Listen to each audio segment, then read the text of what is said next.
সরকারের প্রধানমন্ত্রী পদের কর্তব্য বিশ্বস্ততার সহিত পালন করিব। সরকার গঠনের মাত্র 6 মাসের মধ্যেই মন্ত্রিসভায় বড় রদবদল। নতুন করে শপথ নিয়েছেন 4 জন মন্ত্রী ও 2 জন প্রতিমন্ত্রী। এর ফলে মন্ত্রিসভার আকার দাঁড়িয়েছে 52 জনে। সংসদীয় গণতন্ত্র পুনঃপ্রবর্তনের পর এটি দেশের তৃতীয় বৃহত্তম মন্ত্রিসভা। কিন্তু প্রশ্ন উঠেছে, মাত্র 6 মাসের মাথায় কেন মন্ত্রিসভায় পরিবর্তন আনতে হলো তারেক রহমানের সরকারকে? মন্ত্রী প্রতিমন্ত্রী পদমর্যাদায় প্রধানমন্ত্রীর উপদেষ্টা বিশেষ সহকারীর সংখ্যা এখন 12 জনে। অতীতে কোনো সরকারে মন্ত্রী প্রতিমন্ত্রী পদমর্যাদায় এত সংখ্যক উপদেষ্টা ছিলেন না। ফলে নির্বাচনের আগে বিএনপির দেয়া ছোট ও কার্যকর সরকারের প্রতিশ্রুতি নিয়েও প্রশ্ন উঠেছে।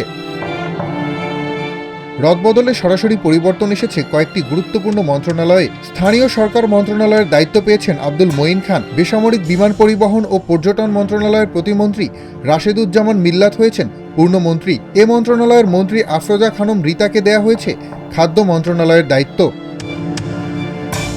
পার্বত্য চট্টগ্রাম বিষয়ক মন্ত্রণালয়ের দায়িত্বে এসেছেন সাচিং প্রু জেরি। জহিরুদ্দিন স্বপনকে সরিয়ে তথ্য ও সম্প্রচার মন্ত্রণালয়ের দায়িত্ব দেওয়া হয়েছে আন্দালিফ রহমান পার্থকে। ধর্ম মন্ত্রণালয়ের নতুন প্রতিমন্ত্রী শামীম কায়সার লিঙ্কন। আর প্রধানমন্ত্রীর পররাষ্ট্র বিষয়ক উপদেষ্টা হুমায়ুন কবির পেয়েছেন পররাষ্ট্র প্রতিমন্ত্রীর দায়িত্ব।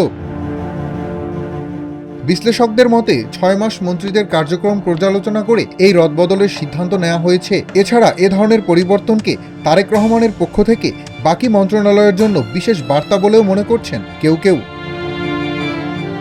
তবে এই রদবদলকে সরকারের কৌশলগত পদক্ষেপ বলে মনে করছেন অনেকে। সরকার ও দলের প্রয়োজন ও সুদূর প্রসারী পরিকল্পনার অংশ হিসেবে এই সিদ্ধান্ত নেওয়া হয়েছে বলে মনে করছেন তারা। ডেস্ক রিপোর্ট, আজকের পত্রিকা।